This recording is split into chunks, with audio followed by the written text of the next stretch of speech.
Good afternoon, everyone. My name is Erin Stella Sullivan. I'm a registered dietitian and lecturer in nutritional sciences at King's College London. I'm going to give a talk today on eating well for cancer prevention. The first question is, do food and nutrition impact on cancer risk? And the simple answer is yes, but I'm going to go into a bit more detail today on what exactly that means for you. There are many different ways that food, nutrition, and lifestyle can affect our risk of cancer. And one example you can see on the right is maintaining a healthy body weight can reduce your risk of a number of cancers. We know that at least a third of cancers in Ireland are attributable to modifiable risk factors. So these are things that you can potentially change. However, there's no such thing as a superfood. And while it can be really fascinating to watch science on the news, you could really trust public health guidance with your health. So, how much cancer is actually caused by these factors?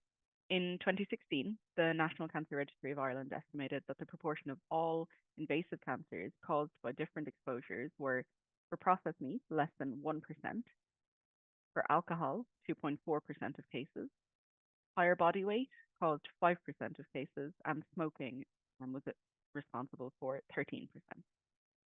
So while these numbers aren't huge overall, making multiple positive changes with even small effects can add up and reduce your overall risk significantly. The World Cancer Research Fund recommendations, or the WCRF recommendations, are simple recommendations that explain how we can alter our diet and lifestyle to reduce our risk of cancer overall. We have really good evidence that if you follow these guidelines, you have a lower risk of cancer. And even after a cancer diagnosis, following them is associated with lower risk of the cancer coming back. Alcohol has been covered already in detail, but just regarding the kind of diet side of it, it's important to note that alcohol has calories itself. A standard drink, also known as a unit, has 10 grams of alcohol, which provides 70 calories. And beers and wines, etc., they also contain carbohydrates, so that they have additional calories, and this can impact on weight management. When quitting smoking, people often worry about gaining weight. And I wanted to highlight, as you saw on the first slide, that the risk of cancer with smoking is much higher than that associated with weight. So smoking is always worth it. You can speak to your GP to get a referral to a dietitian if you want support with your weight while quitting smoking, or you can also go to the INDI website on the Find a Registered Dietitian page. Physical activity is another thing that isn't quite a food, but it's really important in managing weight. Reducing sedentary behavior, so that's kind of sitting and not being active during the day, we could reduce that as much as possible. Recommendations for adults then for the rest of the week for more kind of planned activity is to get 150 minutes of moderate aerobic or cardio exercise or 75 minutes of intense aerobic exercise or combination of the two. And also on at least 2 days to have some muscle strengthening activities. So this might include body weight exercises. It doesn't necessarily need to be going to the gym. Anything that engages the muscles is good. Sugar sweetened drinks are something that we recommend avoiding as much as we can or limiting.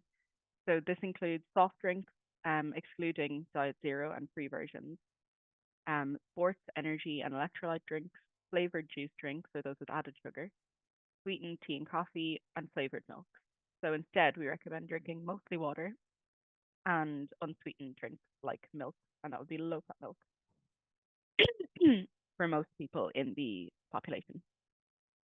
It's important to note that while smoothies and juices are an important source of fruit and veg, they actually only count for one of your 5 to 7 a day if they contain a lot of free sugar.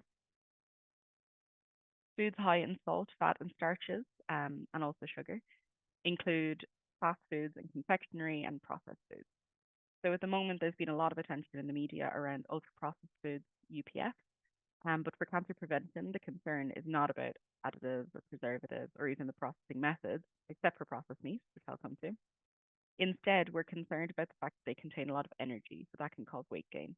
And they also contain a lot of sugar, which can promote gaining fat around our abdominal organs, which is the worst place to gain it.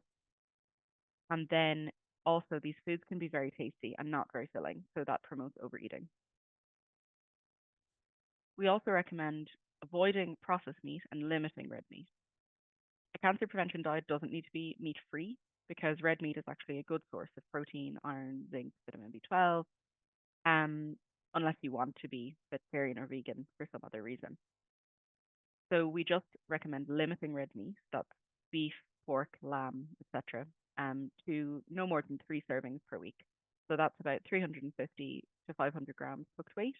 And you can look up kind of the serving sizes on the food pyramid as well. On the other hand, we recommend minimizing or totally avoiding processed meat.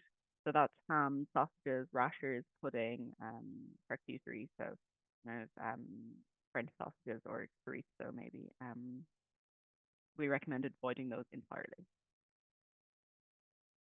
To get the benefit of fiber, lower energy, and lots of healthy phytochemicals, we recommend eating more plants and eating lots of colors of plants.